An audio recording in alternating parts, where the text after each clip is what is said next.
Yo, yo, yo, what's up, y'all? What's up, beautiful people? I hope y'all having a good day today. Representing my, I don't know if y'all can see it, but my boys in the hood. Rest in peace, John Singleton. Cheers to everybody out there. Little concoction in here. I won't tell y'all what it is. Oh, that's good. We got some good talking to get into. It's your boy Javier. You know who I am. Let me set this down. I hope y'all having a good day. Sorry, I didn't want to chew on the ice. But I love ice. I don't know what it is, but where's my coaster? I need a coaster. Tina Turner. Hold on, y'all. Tina Turner. I forgot what the condition is called, but Tina Turner also loved to chew on ice. Or it's reported that. I don't know if that's factual or not, but I think I got that from my mom, or it was one of my grandmother, or someone told me, I know close to me, I swear it was, they said that Tina Turner loves ice, and there's actually a condition for someone who loves to just repeatedly eat on ice. Now they say, I think it has to do with low iron or something, but also you just become addicted to eating ice. I do love to eat some ice. And I catch myself every now and then, you know, I catch myself every now and then, about to eat some ice, or not about to, but I catch myself actually continuously consuming it.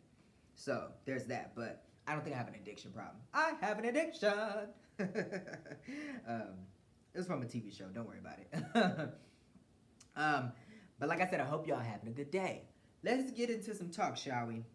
Now, I have, within the last hour, because I was watching the NAACP Awards, finally, after all this time. I recorded it, but I get busy with work, and, I was filming other episodes, and I was working out, and just catching up on shows. Like, do you realize how many shows that are out there? I just recently caught up on this new show called On Call. It's amazing. If you haven't checked it out, check it out. There's that fine, delectable, delicious man that's on there. His name is, he was on The Good Doctor, but then his character ended up leaving because he had, his character ended up having a drug problem or whatever. His name is Brandon, I'm going to butcher his last name, but his name is Brandon Larkutsit. Probably pronounced it all the way wrong. Let me see if I can read it and pronounce it. Hold on. Brandon Larkutsit. Larkunte. Well, because Mexicans, they have a Lacunte. So it's probably Brandon Larkute. Lara, because it's Larra, Kun, Cuen. So Kunte. Brandon Larkunte. That brother is fine. I'm sorry, but and when he took off his shirt on TV, the pectorials was pectin', okay? Amazing, baby. Let me say something before I get started. Okay, so when I did season 1, I tried not to go into my personal life, right? Not even telling y'all until season 2 that I was bisexual. Not telling y'all, like, y'all knew I had a boo thing. I tried to just, I am very private. I don't like, when I get on this camera, when I start writing my movies, when I write songs, when I do what I do, this is work for me. And I take that serious. Anything outside of that, y'all don't deserve to have. You know what I'm saying? A lot of y'all try to be nosy and pry into people's public, because they're celebrities or they're in the eye or public eye or things like that. Y'all want to know about them. And that's cool and everything, fine and dandy. I am taken. I am exclusive. We've had some troubles, but we're back on track. That's all y'all need to know, and that's as far as I'm going to go. And I try my best to leave my shit out of it, but I have to be me. You know what I'm saying? So, like y'all know, I am bisexual. I'm attracted to men and women. It is what the fuck it is. The dude is fine. It is what it is. I'm not ashamed by it. I've never tried to hide it or obvious in the closet. No, I just like to keep the compound. I have boundaries, strict boundaries with my family, with y'all, with people in my life, with work. I keep everything confined in boundaries, and I don't allow them to overcross, because once I close, for example, when I close the door, when I walk in this house, close my door, I get butt ass naked, down to birthday suit, everything swinging and hanging. And that's how it is, because that's my boundary, that's my comfort zone. And I will never allow cameras, I will never allow you, I will never allow anybody that is outside of my inner bubble, my love village, inside my home. You understand that? Everybody that I mention, whether it's work related, whether it's y'all, whether it's family or friends, you guys are all part of my love village, but I keep you guys in separate parts of my love village for a reason. So the reason why, even if I may be tiptoeing on things, or obviously not give you a straight answer, or it seems like a political answer, as these politicians do, instead of just telling you the fucking truth like it is, it's because I want y'all. If I want you to know something, I'm gonna let you know. If I don't want you to know something, nobody will ever know except for me and Jesus the Christ and God. You understand that? So just putting that out there. But anyways, because that went off on something else. But yes, the dude is fine. Let's see, what other shows I caught up on? Matlock, if you haven't caught up on that. Kathy Bates, you are amazing. Queen Latifah, as always, with the Equalizer, just shutting it down. The Wayans family with Papa House. Yes, indeed, that's there. And they were honored at the NAACP Image Awards. And amazing. I love them. And they were glad that they got their Hall of Fame award. Dave Chappelle got his President's Award, and that man, like Eddie Murphy did say, that man is the most intellectual, the best intellectual comedian there is. He's able to speak to you in literature and articulate through comedy, where he is telling you get you on a wave of a story, and then hits you with a laughter every now and then, but still takes you on a journey of igniting and inspiring and lighting something in you through the third eye that all comedians have. And I got for season 5, there's something that's coming up too for my 25th birthday that I'm going to be trying out. I'm not going to tell y'all yet what I'm going to be doing, but it's going to happen. So yeah. But anyways, let's get into some talk, shall we? So, I wanted to speak on today, and I guess since I've already kind of gone into this route, I might as well, because I have a list of stuff I want to talk about in a couple of other episodes, but this is the one I want to talk about particularly in this episode, and I want to give a disclaimer. I love black art. I love black unity. I love black stories. I love black history. I love black love. I love everything that is black. Y'all know I ride it hard for us.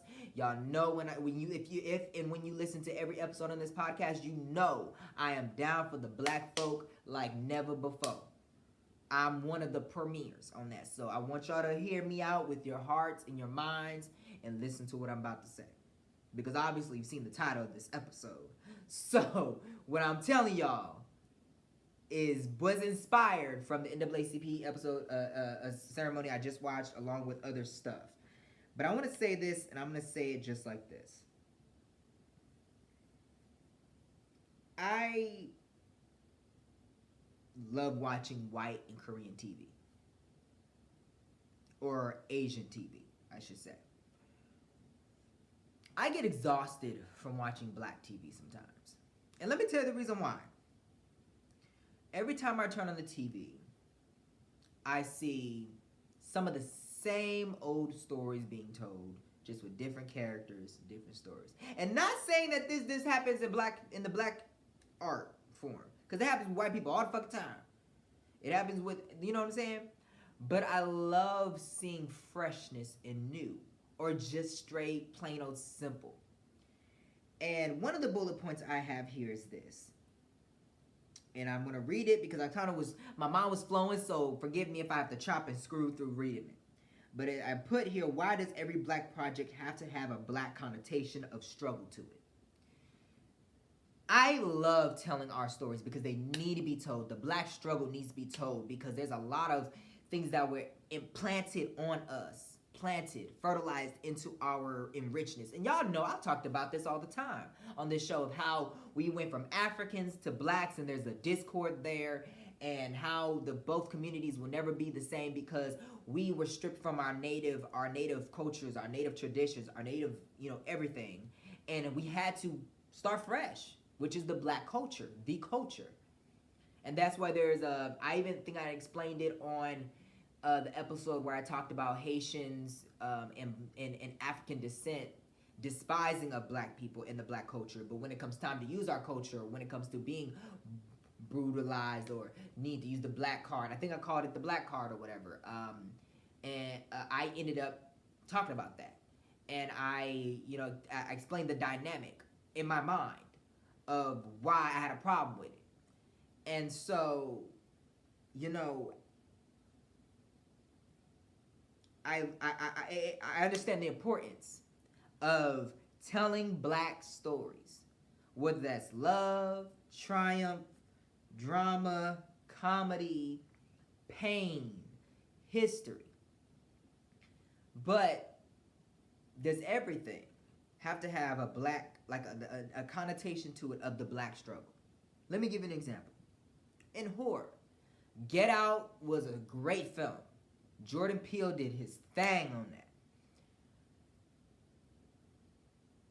But it had a black connotation to it. The race factor. See what I'm saying? Candyman, which I can't remember who wrote, which I can actually look that up.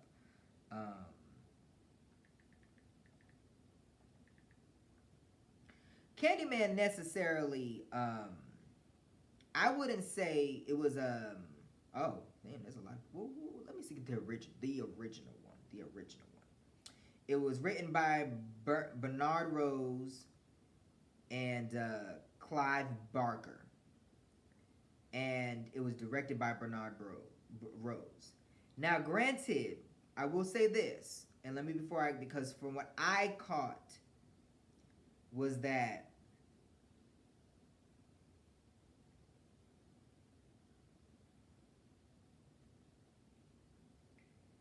the original Candyman dealt with, it wasn't for me personally, where I saw Candyman, the original one, this one is what the original one is 1992, my apologies.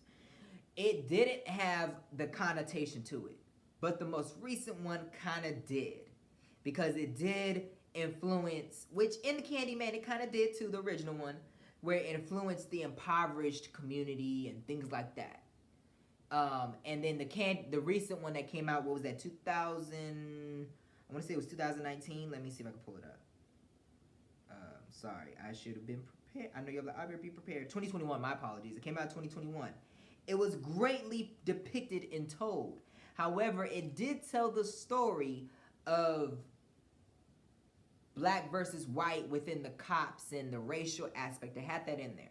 Now, don't get me wrong. Are you going to ask the question, well, Javier, you are a writer, right? Or don't you have a movie or 2 or 3 that is coming up that has some black shit to it? Yes. But after that, I'm finito. I'm done with it. I don't want to do it anymore. Because we as black people, we're so much more than our struggle. We're so much more than that. And I want us to look beyond that. Now, I love the TV show that had the great Regina King in it, called The Watchmen. Amazing. Amazing. But it still had that connotation in there. Also, Black Lightning on CW. Now, obviously, there's always I think there was a Black Lightning animation that came out years ago that had a Jill Scott in it, or I may be thinking of the Black Panther or something like that. But they had it still had a negative it had a connotation to it of our struggle. Sorry, I didn't mean to say negative connotation. Well, you could say a negative connotation, but it's really the connotation of our struggle in it that I did see. You see what I'm saying? And I love black stories, whether it's written by a white person or written by a black person. But I sometimes get exhausted when I turn on the TV, when I'm watching black people stuff, and it's consistently kind of the same aura of a struggle within what we're dealing with. You know, and why can't things just be simple at times? When I turn on the TV and I see a Korean drama, or a Asian drama, or China drama, or a white people show, or you turn on the Hallmark, it's literally just simple stories. A plain script about love, and that's it. Not the other added adjectives and connotation, or not adjectives, but added subjections or things that are added to it. You know what I'm saying? Like, I love to see, like, white people, they created Avatar. Not the one with the arrow. I'm talking about James Cameron. They have Avatar. They created zombies. They've created, they have movies about outer space. They have things that take you, if you look at Disney, DreamWorks, they take you out of reality into this thing. Now, granted, you can say, Javier, well, a lot of those movies, even within Disney or Pixar or which is one of the same, Dreams work, or any of the, or Steven Spielberg, or James Cameron, or Quentin Tarantino, or they all have, even though they're not dealing with anything racial, there is a connotation there for a fight to overcome something, and that is true. You look at Kung Fu Panda, you look at all the Lion King, all of these things. There's something there that is a factor that plays a part in the overcoming. But what I'm saying for us black people is that everything that we put out has to do with some type of struggle within the black community that does need to be told in its many different facets, whether it's drugs or crime, or whether it's history or politics or love or death or whatever. But does that always have to be with every single one of our producers, directors, and writers? Because there's a lot of stuff that I don't see being told. The reason why Black Panther was what it was because it didn't really deal with the race aspect. It really didn't. It was more of a celebratory, monumental, hey, this is black, this is African, this is our culture, and let's put this on the main stage. That's what it was. And we should create more stuff just like that. That's what made it what it was and what it still is. You see what I'm saying? Another point I had was I love black stories, but I get. So I'm going to say it like this, and I did an episode called I'm Color Struck.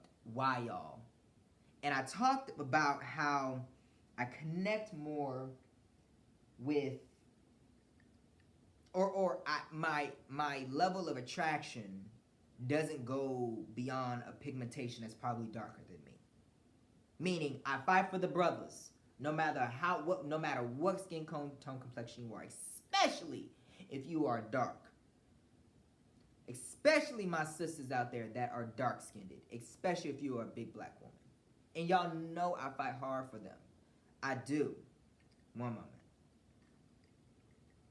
And I don't want y'all to come off I don't want to come off the wrong way when I say this. But, and this is just my perspective. I'm not speaking for all black people. I'm just highlighting something that can get the wheels turning maybe in your mind. When I watch white people stuff, I can easily connect to it a little more. And it has not much to do with the upbringing, because I didn't grow up in a white neighborhood. In fact, I didn't even grow up in a poor neighborhood, like projects or anything.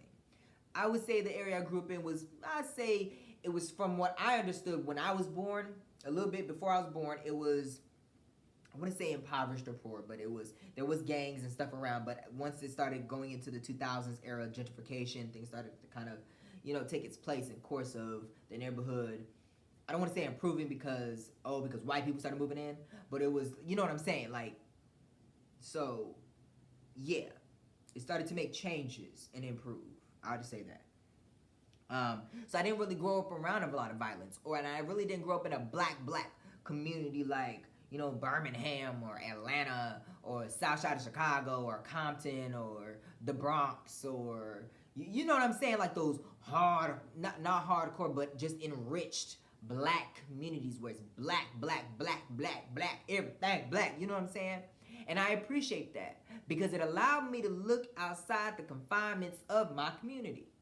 It allowed me to dream that I can travel. It allowed me to dream that I can do this. It allowed me to dream that I can be in this relationship or love this person. It allowed me to be open to the spectrum and the realm of a rainbow. And what I mean by a rainbow is not be stuck on just one color. I can go from red to blue to white to black to polka dotted to striped to hell, I don't know, not that it's color, but effervescence. like just, I could be all over. Because it's allowing me to get to the enriched part, which is the pot of gold on the other side of that rainbow. See what I'm saying? And enjoy the fruits and the bask and the ambience of what it is to have a life. And I love being black, but that's not all that I am. See what I'm saying? And so it's allowed me to be able to celebrate every walk of life.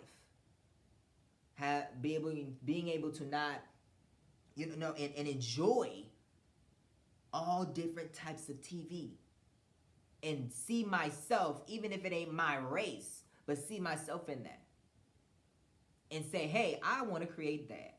Hey, I want to create an alter reality of that. I've always said, when you go to a show or a concert, that 2 hours or however long it is that that event takes place is to escape your reality. That's what TV does.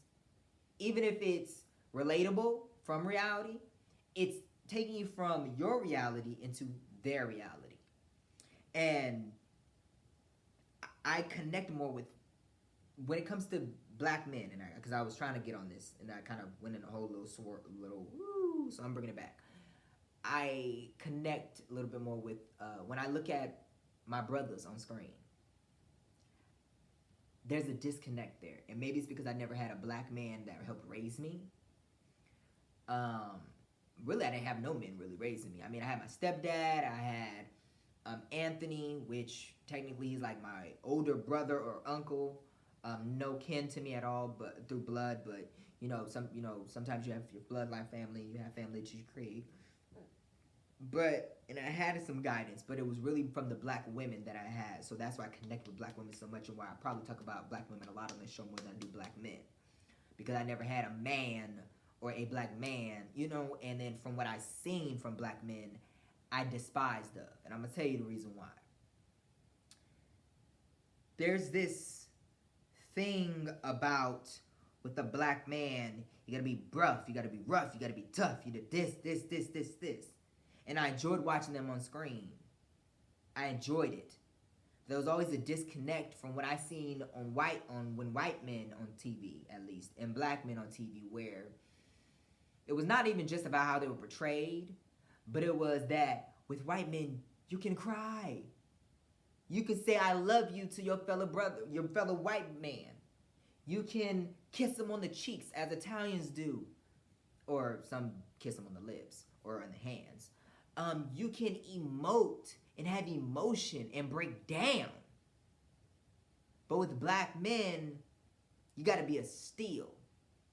And I looked at that and I was just like, I don't want that. That ain't me. And then when you get from time and time, family members when you're growing up, be a man up, men don't cry, this, that. And then it kind of pushes you away from that. And it's like, I don't want to see that on screen. I don't want to write about that on screen. I don't want to represent that on screen. I want that on screen. I want that emotion. I want the I love yous. I want the kisses on the cheeks. I want the tough love, but the protection as well. And it's also lighthearted stories that white men are being able to tell on screen that I want to bring to the screen for black men. That you don't always have to be this way. Whether we writing about it as black people or white people writing about it and casting black folks in it. You see what I'm saying? The third point is there's always an agenda when black stories is told, whether it's the child aspect, the baby mama, baby daddy aspect, black women are down and out and need a man to help them out, the gay aspect, the black people versus cops, crime, poverty, etc. And then I say, it's not just a story that is there alone. And what I mean by that is we know that there are stereotypes around black people. And like I always say, those stories need to be told to, as Monique says, not call out, but call us up to change us in how we're doing shit. So I just want to make sure my lips ain't got the wet stuff. And so it is great to tell our stories. There are many profound, prolific stories out there that are just amazing by some of our producers and directors. And I'm going to list those names here in a minute. And I'm going to say, and I love them. But does it always have to have can a story just be? Can I turn on the TV and watch something that is black and it just be? I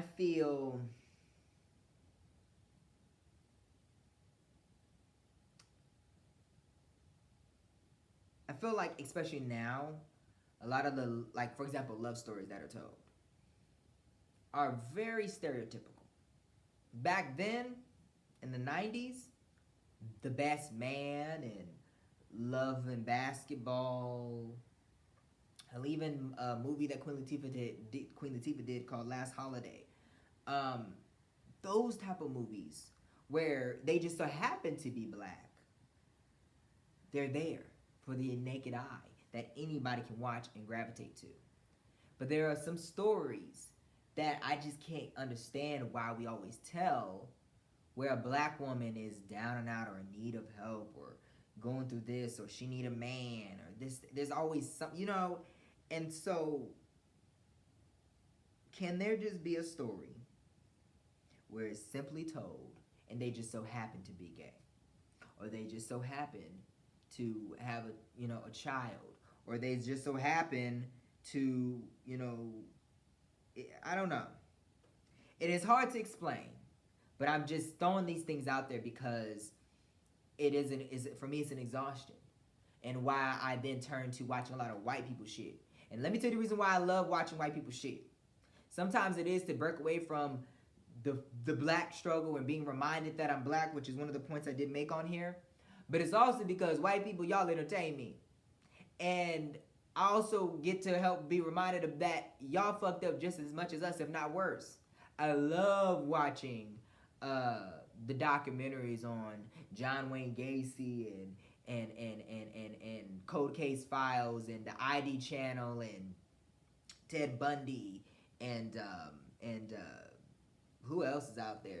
The Jason murders and the Catching Killers on Netflix, and like I love watching all that white people, and it's a lot of white people shit. That's what I'm saying. It's not that there's not black stories in there, but I love watching it because it's also white people shit. So I love watching white people shit because it helps me escape my reality of the fact that I'm being reminded all the time that I'm black, the black struggle, the black this, the black that. You know what I'm saying? And so I love being able to jump over and watch movies like Gravity. I love jumping over and seeing movies that are made by Quentin Tarantino, like Once Upon a Time in Hollywood. And hell, even Pulp Fiction, even though I did have Denzel Washington and a couple other black actors in there, but you get what I'm saying. I love jumping over and watching Planet Terror and Death Proof by Quentin Tarantino. I love jumping over and seeing Ready Player One. And even though, and I'm not saying, now mind you, now I done jumped over from the fact that I said that you guys helped me escape my reality of and reminded from y'all drama with crime shows and stuff. And y'all and the Mormons in Utah, baby, y'all beat them at the punch. All these, have y'all seen that TV show? What's that one where the abducted in plain sight, where the dude came and infiltrated himself into the white family, and they knew about it and was sleeping with the mama and the daddy, and was also sexually assaulting the little girl, and then kidnapped her, and the parents knew. Ooh, white people, y'all Mormons out there, y'all on some other bullshit. I don't know what the fuck is out there, but key note: black people don't go to Utah, cause it's a little cray out there, especially the church. Them churches, I don't know what the fuck y'all doing out there. And then there was also a documentary where this dude was preaching the word. Hold on, I gotta find that one, because that one was crazy. I'm on Netflix now. And plus, white people, I love y'all war stories. See, black people, we create war stories, but it always has the thing of where we were overcoming something to get into the military. Why can't we just create our own DEFCON 5 or our own Black Hawk Down or our own, with this new TV show that I have on here, it's called Counterattack. Why can't we just put something like that out, or Lioness or something that, but then it just be simple story without the black connotation of we gotta overcome something because we black, or we a black woman, or we a black man or something. Why can't it just be a story? Simple story, that's all I'm saying. But let me find this one.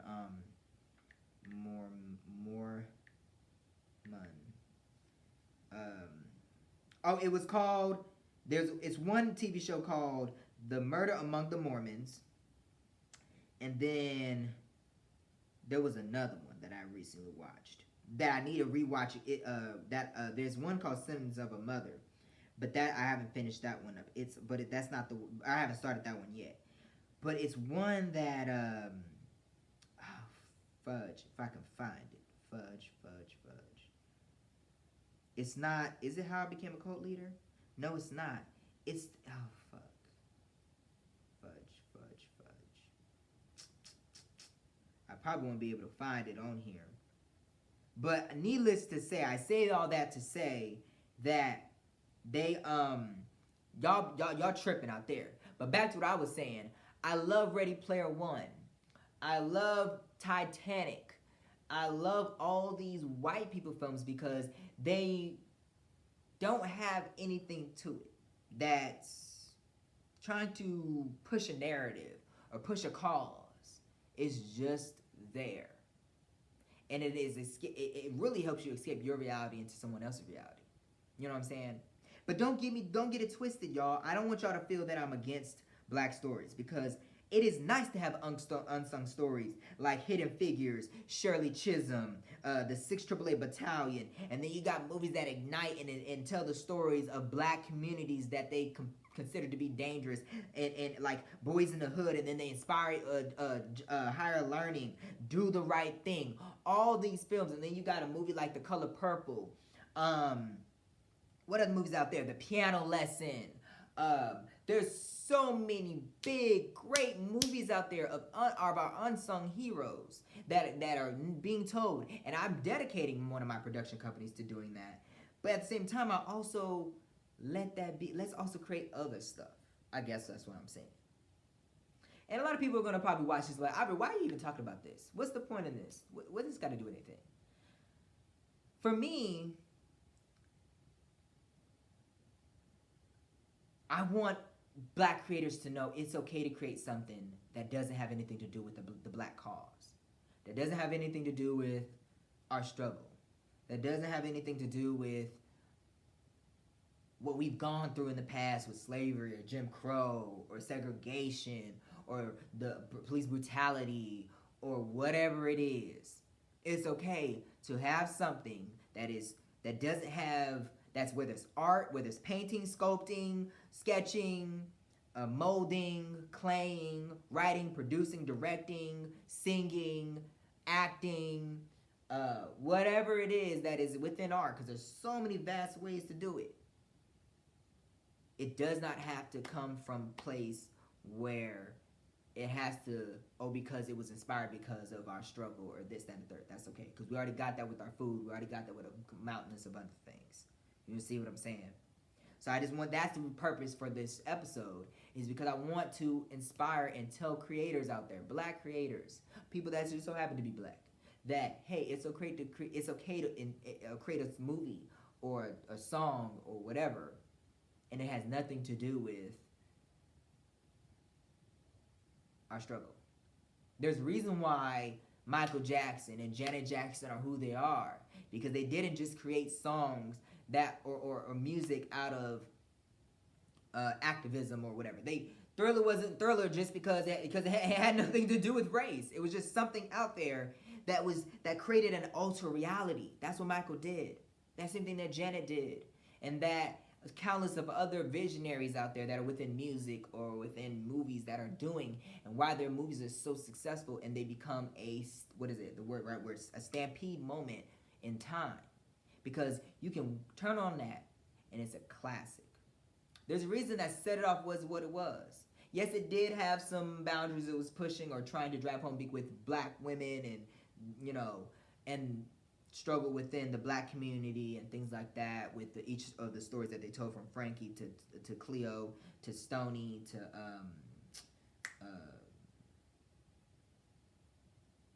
TT.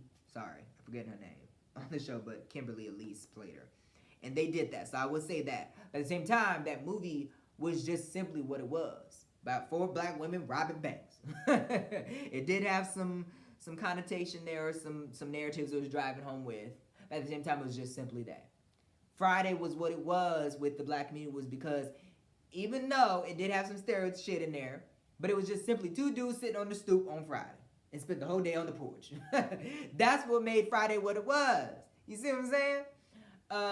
The Negotiator with Samuel Jackson was what it was because it was just about a straight up dude that was getting shit pinned on him and had nothing to do with the fact that he was black. It was just they wanted a fall guy.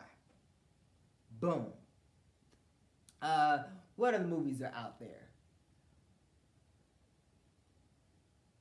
There's just so many countless films with Hell, Denzel Washington stuff, they just were there just because of what it was. You see what I'm saying? But don't get it twisted. I love all of these films. I love black stories over any story. I'm just saying we can also create stories that have nothing to do with black history or black connotation or black narrative or pushing home something, and it happens to have black actors and actresses in it. Because then it opens not only our hearts and our minds to, hey, we can just create some humdrum shit that's really awesome and amazing that has nothing to do with nothing. Look at the Asian community. They created Squid Games. Look at Korean, they did that. There's so much shit that I've talked about the white people so much, but Koreans, I love K-drama so much, man. I love Jackie Chan's shit. I love even though he's not Korean, he's, I know that. I was just saying, I'm trying to say, I'm just going in, I love Asian shit too, because they create an alter reality for themselves as well through their music and their TV shows and shit. Black people, let's do the same. Yes, we have an enriched culture with blacks and Africans, but we can also be that driving force that creates an imaginative, creative world and realm that has nothing to do with the struggles we have gone through, that we will go through, and we're currently going through. You see what I'm saying? That's how you really break down the norms and stuff. But let's be real. The black stories that we have created, the black shit we are currently creating and will create, it's transmitting all overseas. We are international. They like to tell us we're not, but we are. Everything we have created, will create it, will and be international, always will be. We transmit overseas. We do. They know about us more than we know about them. Let's be real. And I'm not just talking about Asian countries. I'm talking about every other 6 continents. They know about us. But if the Hispanics can do it, if the whites can do it, if the Asians can do it, African and blacks, come on, where are we going with this? And there's some people out there that have done some stuff in the past in that realm. But let's do more. Let's do more. That's all I'm going to say on that.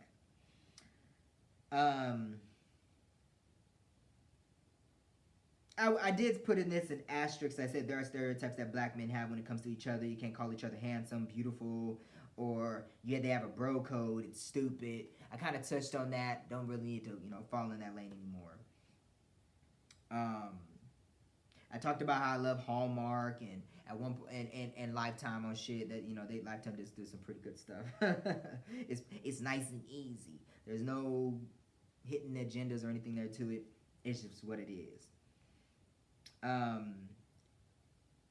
Yeah, I did talk about K-drama and KTV. Shit, Netflix, I don't know what Netflix is doing, but Netflix is really realizing where the money is at. They are the premier prominent leader for the K-drama right now, because they keep putting shit on Netflix. Okay, I'm gonna eat this iron. Hold on. They're the premier for K-drama.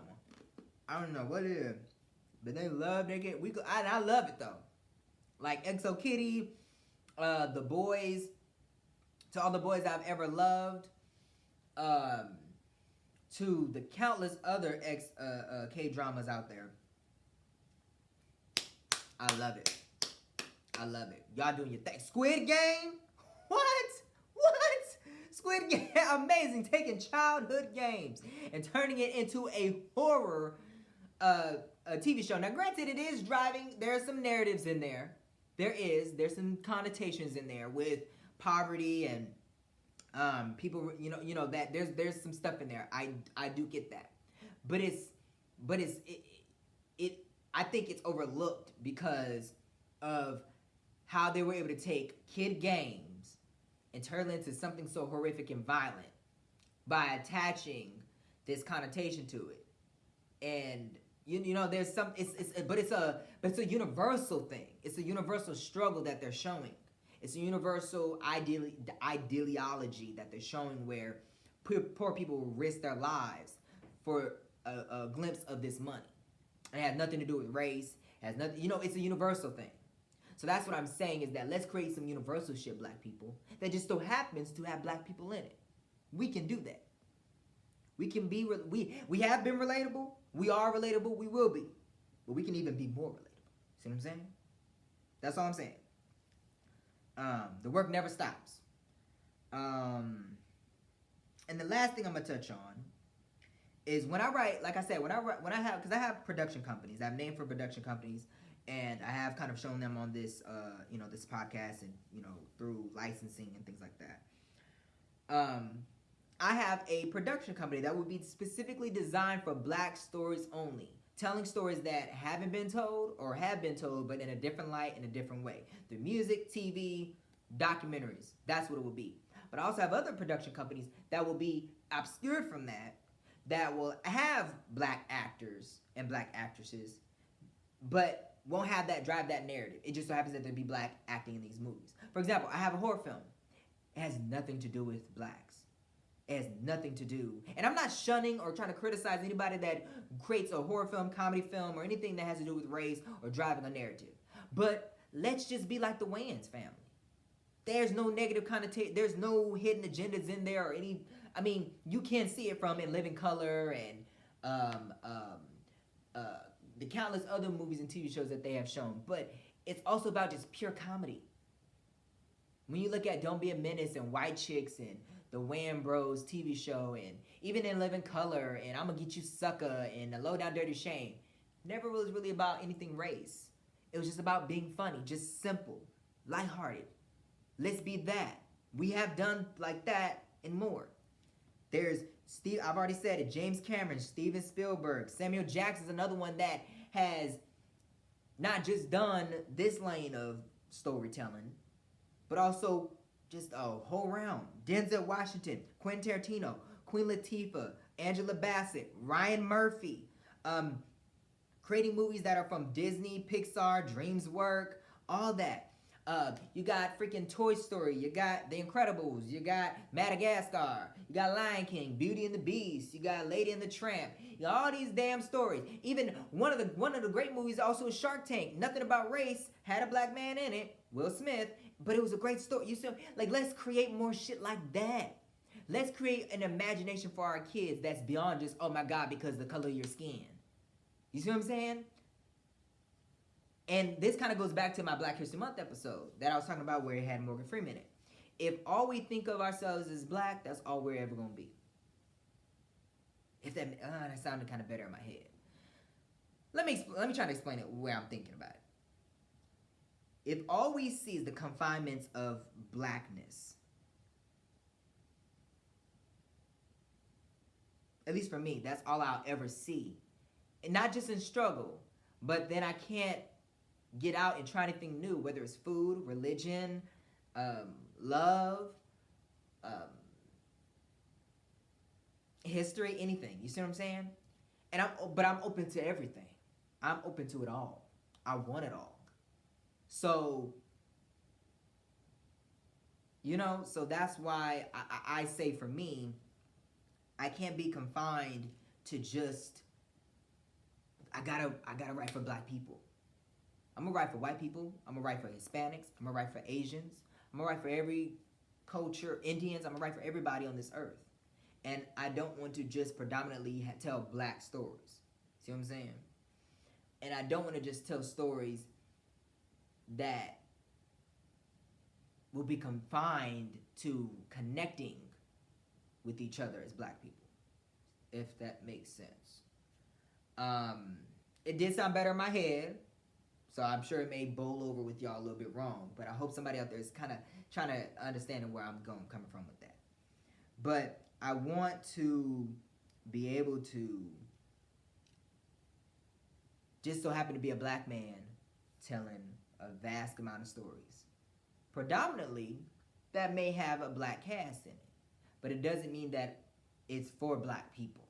Because a lot of times when I see a trailer, oh, okay, it's got all Black people in it. So what they trying to tell now? See what I'm saying? Or what's going on now? And it's not that, oh, I believe, oh, every Black film has something, so what's the next thing they talking about? But it's just, I see it a lot more than not. Or at least maybe that's just me. But I love seeing Black people out of their norm and other stuff that has nothing to do with fighting the culture cause or whatever it may be, or pushing a narrative. You know what I'm saying? But I do get it. It's all within. It's all subjective and it's all storytelling. So I don't want to confine people and limit people. I'm just saying, let's think outside of the four walls of our community creatively, and let's just write. And I get it. Everybody on this earth has their own mission. Some people are straight for the activism, straight for the narrative, straight for that, and there's other people out there that are more worldly. But in a sense, black people, we have on the main stage with our activism through the Black Panther Party, the Rainbow Coalition, through Jim Crow, through slavery. I've always fought not just for ourselves, but for equality for everybody, and making sure we hold the white man accountable for it, because it says we the people, not we the white people. So we've done that. Let's do that creatively. We have done that with a lot of great artists over every genre of artistry and creativity have done it. Let's do even more though, especially on the main stage. And let's take, and I'll say it like this, where we will need to come together on this. Black people on black people, pawn together your money, and let's create something that can be on the main stage to show up and say for ourselves, hey, we can think outside of our struggles and have something creative, have a projects that speak not to our constant battle of struggling and things of that nature, if that makes sense. But I thank y'all for watching this episode of the Analytical Eye Show. Is there anything else I needed to say on this? I think I've said everything I need to say. But at the end of the day, black people, no matter what, I love us. Let's create. Mind you, I don't want anybody to say, oh, you want to create for white people, to appeal to white people. No. I'm saying for us to get out of the confinements of this is all we may be, or this is all we have been, or this is all we're struggling to be. You know what I'm saying? It's almost talking about, if you're always talking about being negative, if you're always negative, if you're always the power lies in your tongue. Even though they may say 6 stones may break my bones, but work has never hurt me, there's power in your tongue. And then that translates how you think. So I don't want to always be confronted with the black struggle, because then that's when it will cause resentment within my own race, or not hatred, but dislikement. See what I'm saying? So that's all I'm saying. And that happens. That happens a lot. But I don't remember that. I do remember I am black at all times, but I don't want to always be reminded on that realm that I am. You see what I'm saying? Just saying. But let's move on to our fun fact for today. Today we're going to be talking about and honoring Miss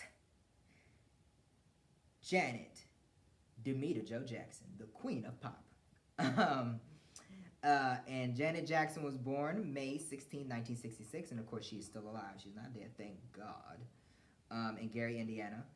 Obviously, we know who she is. She's a Grammy Award-winning American music, Billboard, Oscar-nominated winner, Golden Globe not Oscar winner, Oscar nominee, Oscar nominee, Golden Globe nominee.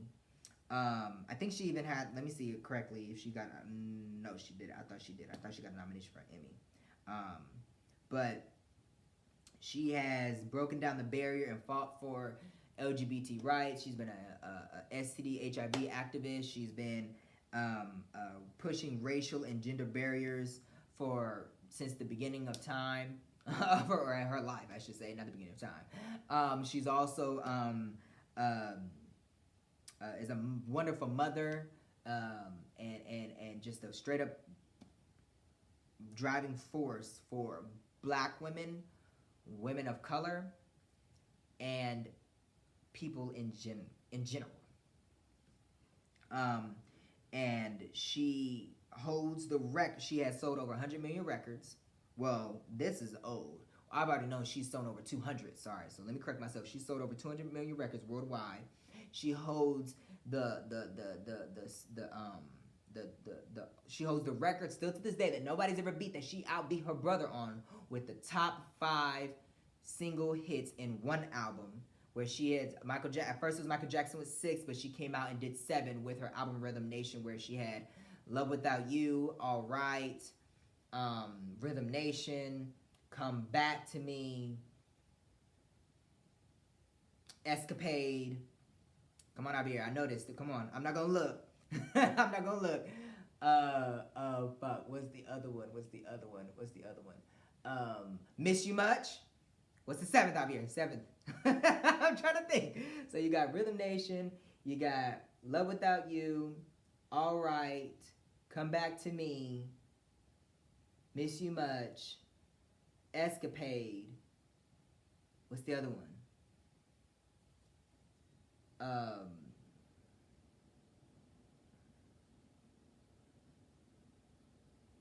Fuck, now I gotta look. Damn. I tried, y'all. I tried.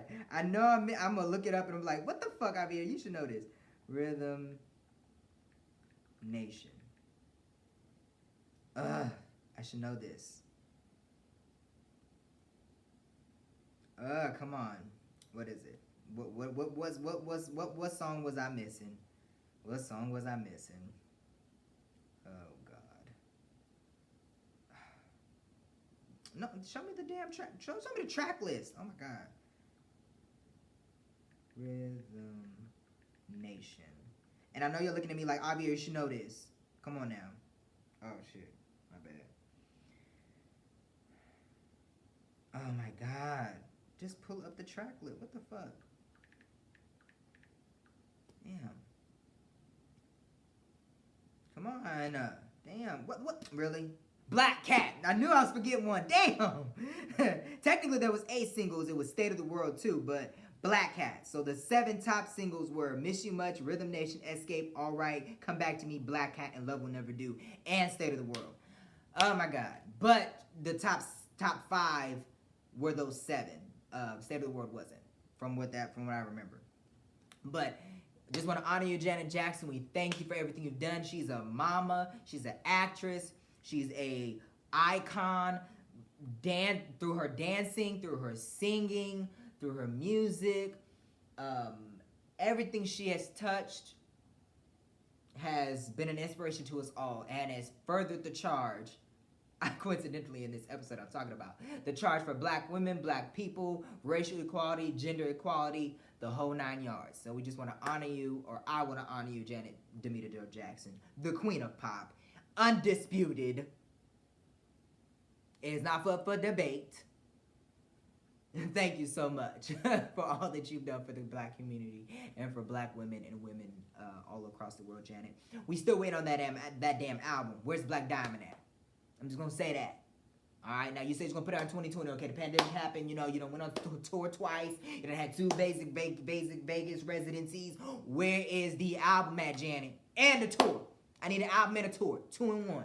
Okay, now you done had your chance. I've been patient. Where's the Black Diamond album at? And technically, by this point, it's been 5 years. You owe us 2, cause it's been 10 years. Jill just got you up there too. Don't be playing around. I want my album out. Look, where y'all at? No, I'm just joking with you though. But Janet, we do love you. I love you. Thank you so much for everything you've done. And thank y'all for watching this episode of The Analytical Eye Show. You can follow me on Facebook, Instagram, Twitter, and TikTok at Abir Vassal. And you can follow the show on Facebook and Instagram at The Analytical Eye Show, and on Twitter at iAnalytical. I will see y'all next time on another episode of The Analytical Eye Show. And make sure you take out time to talk about things that meet the eye daily. Cheers again. See y'all.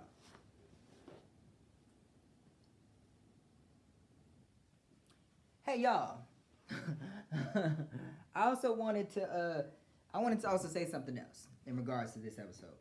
Let's create more cartoons. Okay? Like, let's create our own shit, our own animation. Rush Hour is another prime example of, even though they had a black guy from South Central-esque, right? I think that was for and then you had Jackie Chan from his character from China.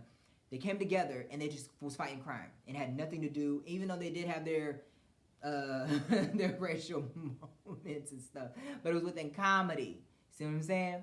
So let's do that as well. That's another example. But let's just create our own shit and be creative within our own realm, where we just so happen to have blackness in it or black people in it. You see what I'm saying?